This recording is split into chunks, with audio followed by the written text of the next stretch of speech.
Founded in 1950, the Vermonter candy produced specialty maple brittles.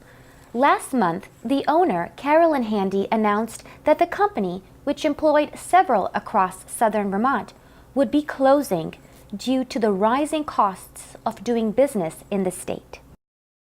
Carolyn, how did you arrive at the decision to close your business? It was a difficult decision, but economically, I was losing money, not making money. And a big part of that is because of the Vermont minimum wage increasing by 50 cents year after year.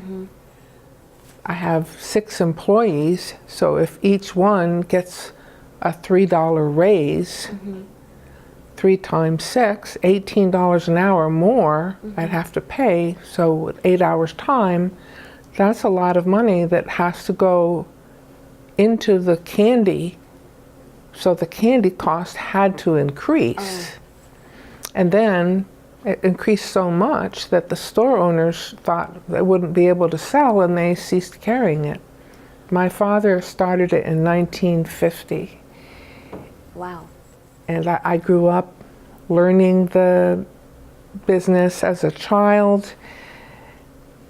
And then I went on to have my own career, but eventually I came back to Vermont in 2004 and took it over. It's been in the Handy family all these years. And my father really perfected the art of making thin maple brittle for decades. Right. He never had another job since 1950, and he raised a family of 4 and bought the home and the factory.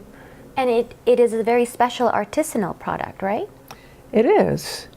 It's like a craft. It's not something that you can make in a factory with big machinery, nothing that can be automated.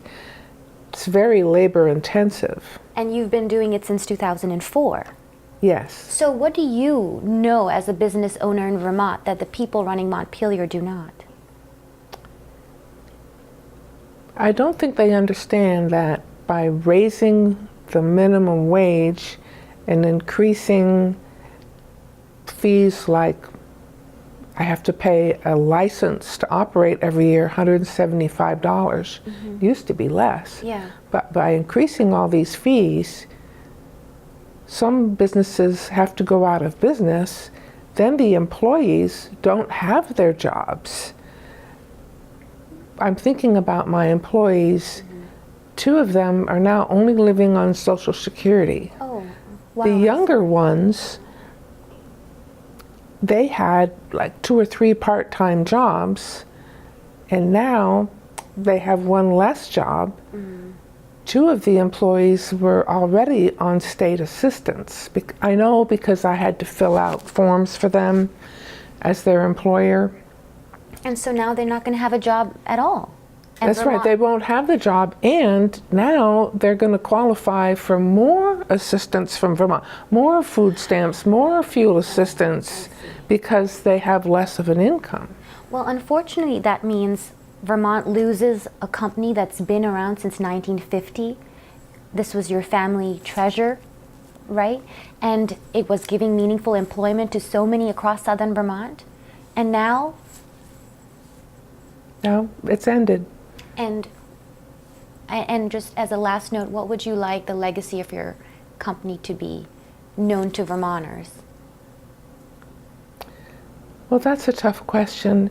We didn't really want to close because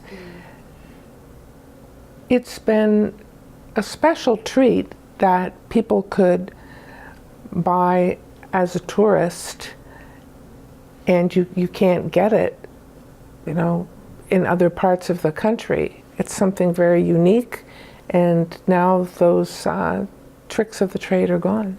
I'm so sorry to hear that, but thank you for sharing your story with us and with the people of Vermont. Carolyn Handy, thank you. You're welcome.